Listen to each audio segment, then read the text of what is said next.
Hello there, YouTube. Hello. Right, I just had to make like another video here because I liked that other video enough to post it, but then I'm sitting here chatting to you like this because that angle isn't very good, and then all of a sudden I had some Mentos but other sweeties are available, like leaning right up there, and they fell on the ground. Nearly gave me a heart attack, and then the sheer and utter impact of that, I must have pressed like stop or something, or it went off completely. Like it came up all the apps that are open on my phone, so I needed to make another video. So as I was saying, right, like the previous video was about Slipknot, and it still is. So as I was saying before, I was rudely interrupted. There was one of the songs that they brought out as a single on Volume 3 CD, and I was in the toilet and I heard it through the walls because the walls in caravans, well, back then, were absolutely thin as anything. I reckon that the hardest person in the world could punch through the walls in caravans. They were so thin, you could shake them. It was disgraceful. But anyway, I digress. Oh, and just another thing to say about Seaton Sands. The bed, the settee, was just absolutely disgraceful, absolutely uncomfortable as hell. It would have been better sleeping on a bed of nails or grass outside, just outside the caravan. They were disgraceful beds. Terrible. God, the only good thing now that I think about a caravan is that when it rains, it keeps the rain off you if you go inside it. That was the only good thing about a caravan. Right, but a modern day proper caravan or a Winnebago would be much better. But anyway, I digress. That album is just absolutely insanely good. Love it. I don't know what my favourite song on it might be. It might either be Disaster Piece, Everything Ends, or The Heretic Anthem. But it's a phenomenal album. Right, and then I've listened to most of the songs on that now more than once. And yes, maybe like from what I've heard anyway, and what I've read, right? But I'm making up my own decision at the end of the day, but I just want to see what some other people's opinions are about it. Or, what the band think about it, and even the band didn't really rate it. Well, some of them didn't anyway, but from what I've heard, right, is that it was rushed, and they couldn't take their time and really data, and it was a rushed job because Roadrunner Records, other record labels are available and companies, but they were going to split for that band. No, split for the band, split for the record label, and they left on bad terms with them, and they just had to rush it out. So anyway, I think a band has never got to please everyone all the time, so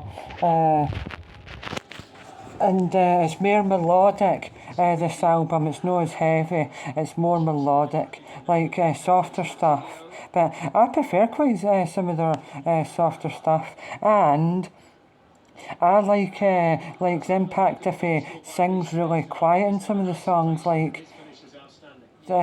you know what ones they are, but like Dead Memories, he hardly ever screams on Dead Memories, and that's a very good song. But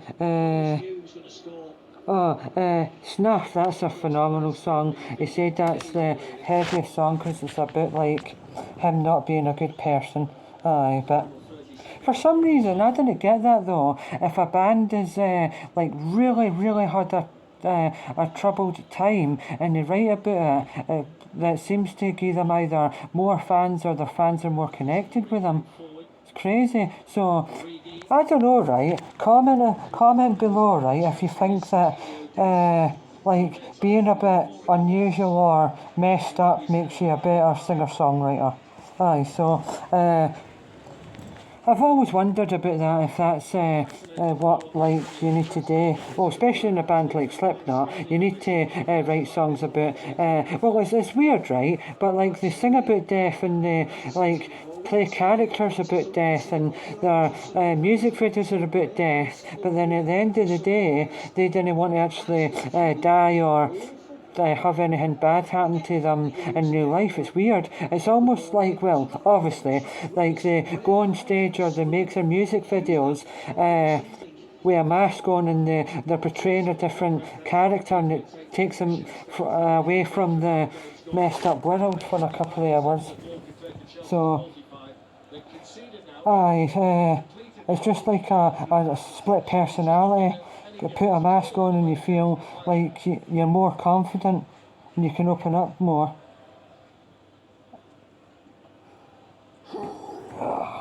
Right, so very good album, that one. Devil and I, Kill Pop, and Negative One.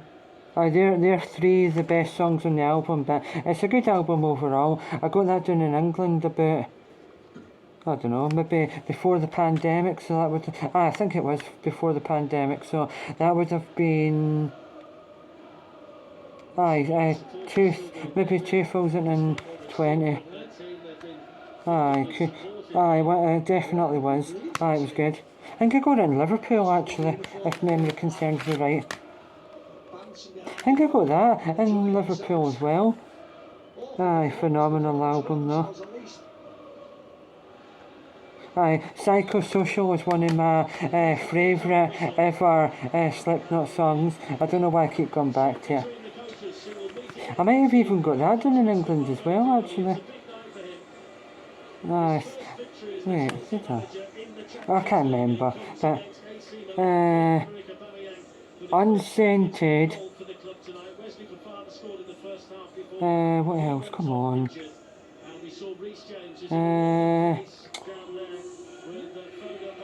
Well, anyway, I'm digressing, but that is a phenomenal album as well.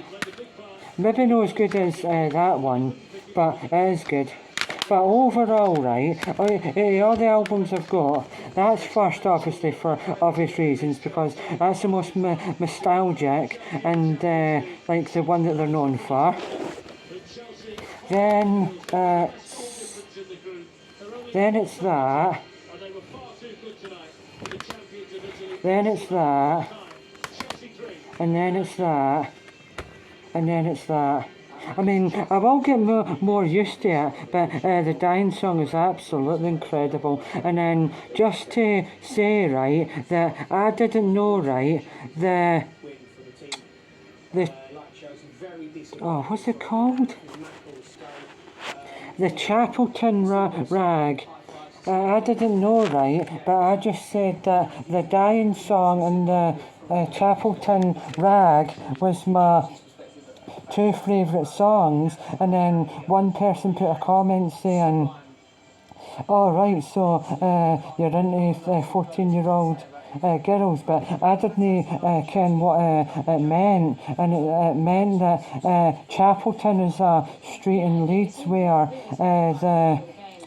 the Yorkshire Ripper done whatever he done, but I still like the song, but it just takes it into a different light now when I listen to it, because then after I seen that comment and then I read about it and then I played it again, it puts it into another light. But you can either write a bit like something that you've seen in the news, or write about what you know, but they write about what they know, and they really put so much feeling and heartache into the songs. Aye, almost writing it through like a horror writer's perspective. Aye, because of their masks. Aye, but they are such a cool band. But over the years, though, they've got a bad reputation. What they used to do in the early days. But they're not like that in real life, though. All of them are good underneath it all when they take off their masks. But Corey Taylor's upbringing, good God, nearly died twice when he was a teenager. It's crazy. But he's turned his life around. He's amazing, absolutely amazing. He's very good at what he does, and he's also in Stone Sour. Right, I'm just got to take a wee break for a minute. Right, I just needed to take a little tiny bit of a break there because I needed that. I would recommend that. It's maybe not quite as good as I thought it would be, but the more and more I drink it, I'm getting more used to it. I think it's only about 79 pence in Lidl. Right. Other liquid-based beverages are available, and other supermarkets are available. So, as I was saying, that about Slipknot, my brother got me into them, and I don't know when it was, maybe about 2006 or something. I bought a Slipknot hoodie, and I really wish I never got rid of it. I don't know why I got rid of it. Well, in fact, it did say People Equals and then Barry White or Earther Kit at the back here. So if I was ever going to get another one, I'd have to make sure it doesn't have any swear words on it. Because I would wear it like when I go out, and if kids see it, then whew. Aye, but Slipknot are for kids, because kids listen to it, because me and my brother did, well, and my cousins, but aye. But when I was younger, though, I just always heard the reputation that they were really mad and weird, and like no made for like normal people. But no, who is normal though? What could you describe as normal? I mean, I'm not normal, but like that's what a band like Slipknot do though. They didn't care about like anything anything that's like say for like going on in your life or that, or religion or anything like that, or the colour of your skin or anything. They just like want everyone to have a great time, and if you didn't fit in, then join being a maggot and just have a good time with the music, and if it helps, it helps. Aye. The lyrics are really good though. Aye. Some is like psychosocial. Oh my god. Aye. As I just said, earlier, it's phenomenal. Aye? Wow, that's weird. Anyway, I was just watching the TV there for a second because I've just finished watching Chelsea versus AC Milan. And aye, good match overall, aye, but the golf in class is just crazy. Right, I think mostly in this video and the previous video I've just went off topic. It's I don't know, but right. So to sum up, Slipknot, I think, right, if I'm getting my maths right, about 1995 they became a band. Corey Taylor wasn't officially the first lead singer of the band. The clown first started wearing a mask at band practice, and then the others just joined in and put their masks on. Corey Taylor went to their first ever show apparently, seen the band, loved them, and then joined. Their first ever album was made in 1999. Arsenal. Other football teams are available, but aye, so and their music is eclectic mix. Very, very, very like hard-hitting drums and percussion with massive big drums, a DJ, lead singer, two guitarists, a bass player, and like a person, I think that's a music sampler or something like that. Like, he's got like a big black square thing, and it's got like dots, squares on it, and he presses them or something, I don't know. But anyway, they're a very, very, very unusual band when you first hear them. Because you can't believe that much loud, high intensity music can be that good. And when you break it all down, the component parts of the band is so like talented, and the DJ, I just don't know why that style of music works in that. The style of music works as good as it does. With the silence. Oh. Right, anyway, but yeah, as I was saying, when you put all the individual things apart, they're good, like percussion, drums, guitars, bass player, singer, and DJ, and music synthesizer, music sampler or whatever. I really need to look up and see what his job title in that band is. The guy that is like Hannibal, I was going to say Hannibal Lecter there. It's Hellraiser, aye. So I'll have to actually find out what his role in the band actually really is. Aye, the camera hardly ever shows him. But I think when he does that, you can see that his spikes are no real, they're like plastic or rubber ones, aye. So, oh God, I do not know how Slipknot can do this. I've only been talking for 17 minutes and 14 seconds. 28 seconds, and I'm absolutely sweating in this mask. Ooh, but this is a tribute to the band Slipknot because I love them and I want to promote them, and also it's a tribute to the DJ because he wore a gas mask when he first started in the band. But there's different variations of the gas mask because he had the gas mask where the tube came out. Then he had a gas mask that had like lines going along the eye bit. Then there was ones where it was sort of like a robot DJ. But now, I would say he looks really weird, but cool weird. Where like he's got a mechanism. A robotic mouth where it can go up and down. It's creepy, and he wears like a red robe with a big, massive, oversized hood on it. It's so cool though. But overall though, the best mask out of all of them that's changed over the years is the lead guitarist.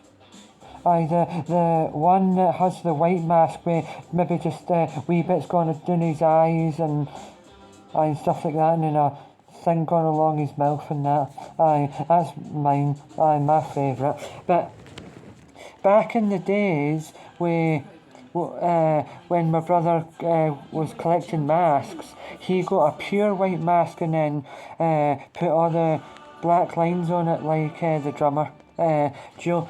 Joey, R.I.P. Joey, and R.I.P. Paul Gray. Joey Jordison, that's the drummer. Couldn't remember his second in there for a second. He was an absolutely incredible drummer. Absolutely incredible. I mean, the new one's alright. But nowhere near as good as him. And the Paul No, what was it? What did this? Right, Paul Gray, that was it. I couldn't think of it there for some reason. I can't even remember if I said Paul Gray. For some reason, I think I might have earlier just said Paul White, but no, Paul Gray, he had a really cool mask, but the other guy that's took over for him is good, but his mask isn't as good. Yeah, and the percussionist, the one that had the big long nose, he's no longer the percussionist anymore because they fell out with him and he's left the band. But I'm so glad that, and I hope that the clown and Corey Taylor never ever leave the band. The clown's real name's Sean, and he's like one of the band's founding members and helps direct the music videos. Yeah, right, so I think that's about it really that I'm going to say, because at the end of the day, just listen to them and you make up your opinion, but they're no as anywhere near as bad as you might think, and their antics in their music videos are not like that in real life, so don't judge a book by its cover, or its synopsis or info. So listen to everything they've ever done and make up your own mind. So it's peace out for me here, because it's 21 and a half minutes, and that's a very long video for me, because I normally do between 10 and 15. So I thank everyone for watching, and that's available to buy since Friday. Listen to it in any way you can, but just support Slipknot. But at the end of the day, just support music that you like. Keep supporting it. So, right, I'm going to Left Behind. Pun was intended. Right, anyway, so thank you very much for watching my recent videos and all the rest, I suppose. And I just love doing these review videos, so now and again, if there's ever a album and you put it in the comment below and say what you'd want me to review. If I've got it, then I will do. But at the end of the day, I just like reviewing what I like then and there, like a day or a couple of days before. If I'm into something, then and there I will review it. So, God, I didn't half go on and dribble a wee bit, but if you've made it to the end of this video, then thanks. Right, so I'm signing out. Support Slipknot.